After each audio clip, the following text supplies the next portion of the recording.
પવિત્ર શ્રાવણ માસમાં ભક્તિ, ભજન અને ભોજનના સંગમના સુંદર સમન્વયનું ઉદાહરણ એટલે બાબરિયા કોલોનીમાં આવેલ રામેશ્વર મહાદેવ મંદિર. બાબરિયા કોલોનીમાં આવેલ રામેશ્વર મહાદેવ મંદિર ખાતે પવિત્ર શ્રાવણ માસ દરમિયાન દર સોમવારે રોજ રાત્રે પ્રાચીન સંતવાણી ભજનની રમઝટ તેમજ સાધુ સંતો અને ભક્તોને મહાપ્રસાદનું સુંદર આયોજન રામેશ્વર ગ્રુપ દ્વારા કરવામાં આવે છે.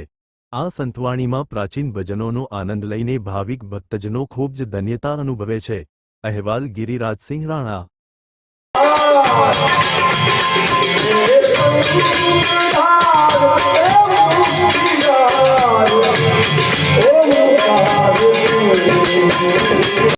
Oh